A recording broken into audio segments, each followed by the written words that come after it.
Dear students, welcome you once again to my online class. দেখো আজও আবার আমরা একটা গুরুত্বপূর্ণ ক্লাস নিয়ে তোমাদের কাছে হাজির হয়েছি। তোমরা যারা এবছর ইংরেজি অনার্স ফার্স্ট সেমিস্টার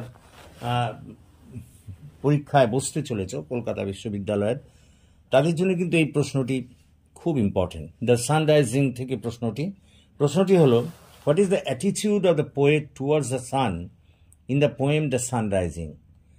কবিতাটির এই প্রশ্নটি হলো যে সূর্যের প্রতি যে মনোভাব দ্য সানরাইজিং কবিতায় প্রকাশিত হয়েছে, কবির যে মনোভাব সূর্যের প্রতি প্রকাশিত হয়েছে তা আলোচনা করো। তো এসব আমরা সরাসরি প্রশ্নের উত্তরে ঢুকে পড়ি। The attitude of the poet towards the sun in the poem the sunrising is playful, sarcastic and ultimately loving. এই কবিতায় সূর্যের প্রতি কবির যে মনোভাব প্রকাশিত হয়েছে সেটা ক্ষেত্র বিশেষে কোথাও কোথাও খুব মজাদার, কোথাও বা ব্যঙ্গাত্মক, কিন্তু পরিণামে সেটা কিন্তু খুব ভালোবাসায় পরিপূর্ণ।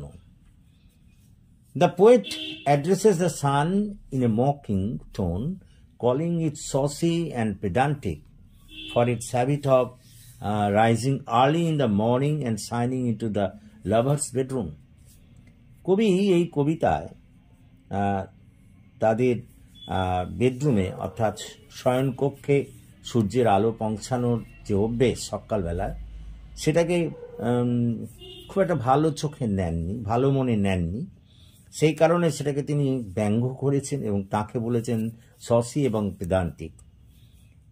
এবং একই সঙ্গে দ্য পোয়েট ইজ ইরিটেটেড, কবি বিরক্ত হয়েছেন বাই দ্য সানস ইন্ট্রুশন, তাদের এই ভালোবাসায় সূর্যের হস্তক্ষেপের জন্য। But he also loves it for its power and beauty, কিন্তু সূর্যের এই ক্ষমতা এবং সৌন্দর্যের জন্য তার প্রতি তিনি তার ভালোবাসাও প্রকাশ করেছেন।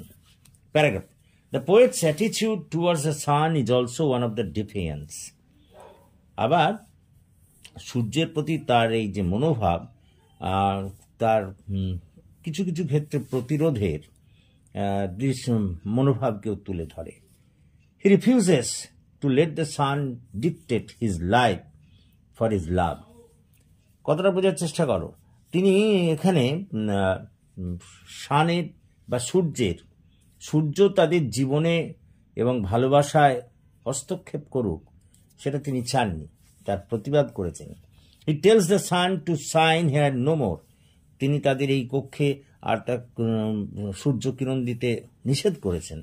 and to leave his bed chamber, এবং শয়নকক্ষ ত্যাগ করার জন্য সানকে তিনি বলেছেন। The poet is confident that his love for his beloved is stronger than the sun's power.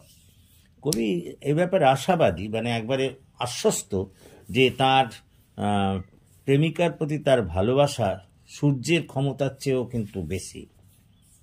In the end, অর্থাৎ শেষে, the poet's attitude towards the sun is one of the acceptance. কিন্তু শেষে সূর্যের প্রতি তার যে মনোভাব সেটা একটু পাল্টেছে এবং তিনি তাকে গ্রহণ করে নিয়েছেন। He realizes that the sun is natural force that cannot be stopped. এবং তিনি বুঝতে পেরেছেন যে সূর্য এমনই একটা প্রাকৃতিক শক্তি যাকে থামানো যায় না। However, he also knows that his love for his beloved is a more powerful force. যদিও তিনি জানেন যে তার প্রেমিকার প্রতি তার প্রেম সূর্যের চেয়েও অনেক বেশি শক্তিশালী। The poet accepts the sun's presence, but he also knows that it can take away his love. কবি সূর্যের এই উপস্থিতিকে স্বীকার করে নিয়েছেন, কিন্তু একই সঙ্গে তিনি এই কথাও বলেছেন যে এটা তার ভালোবাসাকেও কেড়ে নিতে পারে। তো দেখো, এটাই হচ্ছে আমাদের সূর্যের প্রতি মনোভাব এই কবিতায় কবির যা প্রকাশিত হয়েছে, এবং ঠিক এইভাবেই তোমাদের লিখতে হবে। And if you can write it in this way you will get good marks. তো আশা করি তোমরা বুঝতে পেরেছো, এবং যদি বুঝতে পারো তাহলে প্লিজ তোমরা লাইক করো, কমেন্ট করো এবং শেয়ার করো, এবং তোমাদের বন্ধুবান্ধবদের ওই ক্লাসে জয়েন করতে বলো। এবং তোমরা যারা এখনও আমার এই চ্যানেলটিকে সাবস্ক্রাইব করোনি, প্লিজ সাবস্ক্রাইব মাই চ্যানেল, যাতে আমি আরও এগিয়ে আসতে পারি এবং আরও বেশি করে তোমাদের কাজে লাগতে পারি। So that's all for this day. Thank you very much. So good night to all of you.